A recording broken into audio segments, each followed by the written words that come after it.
Middle east में जारी तनाव और भी खतरनाक होते जा रहा है। ईरान का इजराइल पर हवाई हमला तेज हुआ। मिसाइल के हमलों के बीच इजराइल में अलर्ट जारी किया गया। होम फ्रंट कमांड ने नागरिकों को सुरक्षित स्थानों पर जाने के निर्देश दिए। इजरायली सेना आईडीएफ ने शुरू किया है भर्ती अभियान। मार्च और अप्रैल तक भर्ती किए जाएंगे नए सैनिक। ईरान के निशाने पर उतरी इजराइल। गलीली में मिसाइल हमलों के बीच एक व्यक्ति की मौत की खबर। इजराइल में ईरानी मिसाइलों ने मचाई है भारी तबाही। इब्नान से हिजबुल्लाह हमले की आशंकाएं हैं। 2 वाहनों में भीषण आग लगी थी। ईरान का बड़ा बयान, कहा हरमोज से दुश्मनों को छोड़कर सभी जहाजों को अनुमति। ईरान ने हरमोज में मौजूदा तनाव के लिए अमेरिका और इजराइल को बताया जिम्मेदार। आज मध्य पूर्व युद्ध का 23वां दिन है। ईरान ने इजराइल को दो बड़े शहरों पर जबरदस्त हमले किए हैं। डिमोना शहर में इजराइल का सबसे बड़ा परमाणु प्लांट है, जहां पर ईरान द्वारा हमला किया गया है। न्यूक्लियर प्लांट पर हमले की पुष्टि अभी नहीं हुई है। अराद और डिमोना पर हमलों में घायलों की संख्या 100 से ज्यादा बताया गया है। इससे पहले इजराइल ने ईरान के नातांज परमाणु सेंटर पर हमले किए थे। दक्षिण इजराइल के अराद शहर पर हमला, कई इमारतें क्षतिग्रस्त। सऊदी अरब की राजधानी रियाद पर दागी गई थी मिसाइलें। सऊदी अरब की राजधानी रियाद पर दागी गई थी 3 मिसाइलें, जिसमें एक इंटरसेप्ट की गई जबकि 2 मिसाइल सुनसान इलाके में गिरी। यूके ने बताया यूएई तट के पास कमर्शियल जहाज को निशाना बनाया गया। एलपीजी का कार्गो शिप टेक्सास से न्यू मंगलुरु पोर्ट पर पहुंचा। इजराइल के राष्ट्रीय सुरक्षा मंत्री ईरानी मिसाइल हमले वाली जगह पहुंचे। बगदाद हवाई अड्डे के पास अमेरिकी राजनयिक केंद्र को 2 ड्रोन्स के जरिए निशाना बनाया गया। क्यूबा के विदेश मंत्री बोले, हम अमेरिका के साथ एक गंभीर बातचीत के लिए तैयार हैं। वहीं जंग के बीच सऊदी अरब ने ईरानी डिप्लोमेट्स को देश छोड़ने के दिए आदेश। युद्ध के बीच पीएम मोदी ने ईरान के राष्ट्रपति से फोन पर बातचीत की। ईरानी राष्ट्रपति मसूद फिजिकियान को ईद और नौरोज की बधाई दी। पीएम मोदी ने मिडिल ईस्ट में युद्ध की निंदा की है। ईरान में भारतीयों की सुरक्षा की सराहना करते हुए कहा, समुद्री रास्तों का खुला होना जरूरी।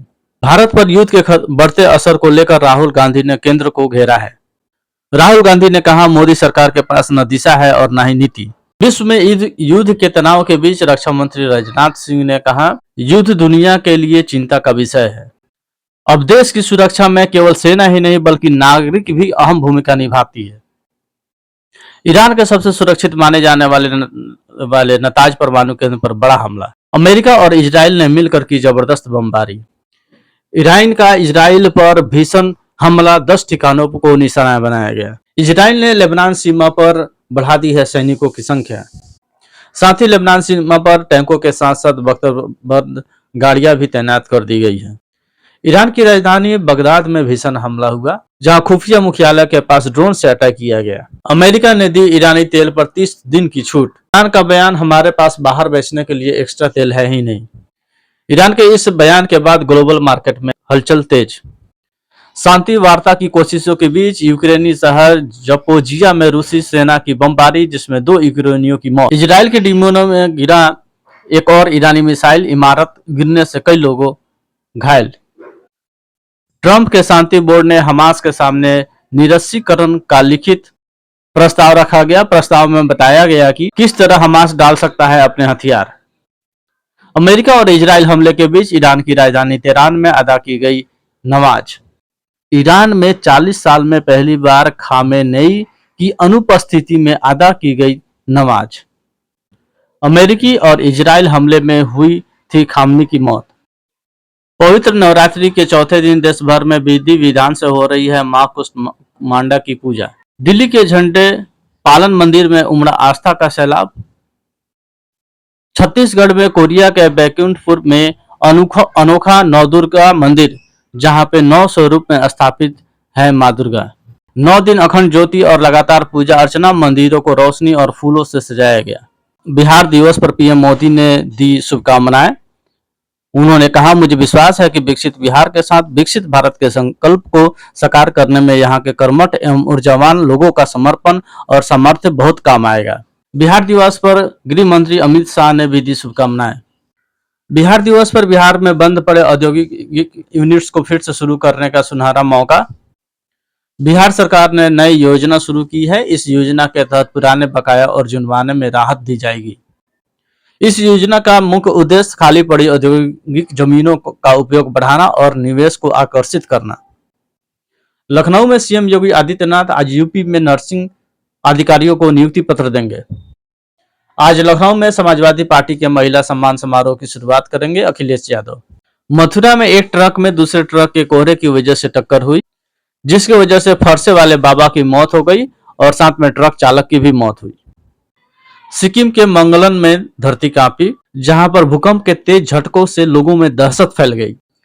जहां भूकंप की तीव्रता 4.8 मापी गई और यह भूकंप कल शाम को 8:46 पर हुई। भारतीय सेना ने एक संदेश लिखा है। उस संदेश में लिखा है, एक धड़कन, एक मकसद, एक अटूट बंधन। मनाली में अटल सुरंग पर बर्फ हटाने का काम शुरू किया गया। हिमाचल प्रदेश के किन्नौर में भारी बर्फबारी और बारिश से दूर दराज गांवों में जनजीवन अस्त व्यस्त हुआ है। जम्मू कश्मीर के डोडा में भी ताजा बर्फबारी। बांदा में बेमौसम बारिश से बर्बाद हुई फसल और किसान परेशान। अभिनेत्री भाग्यश्री ने अपने पूरे परिवार के साथ सासनगिर की यात्रा की है, साथ में जंगल सफारी का भी लुत्फ उठाया। मंडी में 3 दिन की बारिश के बाद भरभरा कर गिर पड़ा पहाड़। संभल में तेज रफ्तार सिपाहियों की अनियंत्रित कार ने रिक्शे वाले को मारी टक्कर, लोगों ने सिपाही चालक की पिटाई। ग्वालियर में शादी के बाद पत्नी को पता चला शादीशुदा है पति और इसी वजह से युवती ने दे दी जान। कौसंबी में लगी भीषण आग, मटके की भट्टी से उठी चिंगारी। हरदोई में तेज रफ्तार कार अनियंत्रित होकर खड़ी बस में घुस गई। भीषण टक्कर के बाद कार और बस में आग लग गई। उड़ीसा में बलखानगिरी में बस में आग लगने की वजह से बचाव अभियान शुरू कर दी गई। खगड़िया में 2 दोस्तों ने अपने ही दोस्त की जान ले ली, रील बनाने के बहाने खेत में बुलाकर ले गए। कच्छ के मुंद्रा पर बड़ा हादसा हुआ, तेज हवाओं के कारण अनियंत्रित हो गया था विशाल जहाज, बड़ा हादसा टला। हापुड़ में आशिक के साथ मिलकर पत्नी ने पति की हत्या कर डाली। मुजफ्फरपुर में मधुमक्खी के बक्सों में छुपी थी विदेशी शराब, छापा मारने गई टीम पर मधुमक्खियों ने हमला किया। बाराबंकी में पत्नी ने चूल्हे पर खाना बनाने से साफ इनकार किया। सिलेंडर की किल्लत की वजह से घर छोड़कर चली गई और 3 दिनों से तलाश जारी है, अभी तक कोई सुराग नहीं मिला। बागपत में श्राद्ध कर चुके बेटों के सामने जिंदा लौट आई मां, 11 साल के बाद मां लौटी, बेटों ने मनाया जश्न। लखनऊ में अवैध संबंधों में रोड़ा बन रही सास को बहू ने प्रेमी के साथ मिलकर ली जान।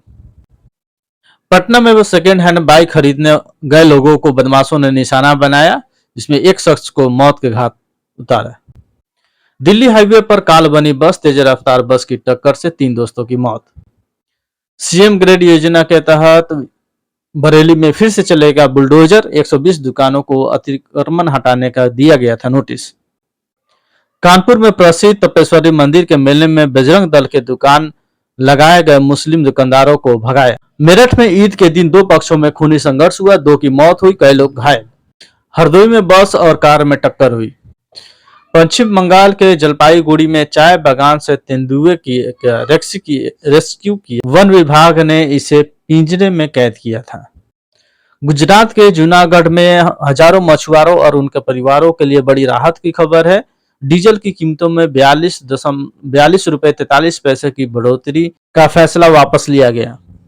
अहमदाबाद में 2 दिवसीय मिलेट महोत्सव एंड नेचुरल फार्मर मार्केट 2026 का उद्घाटन। उड़ीसा के पुरी में फिट इंडिया कार्निवल का आयोजन किया गया। गोल्डन बीच पर आयोजित इस कार्यक्रम में आम लोगों के साथ साथ नेता और मंत्री भी शामिल हुए।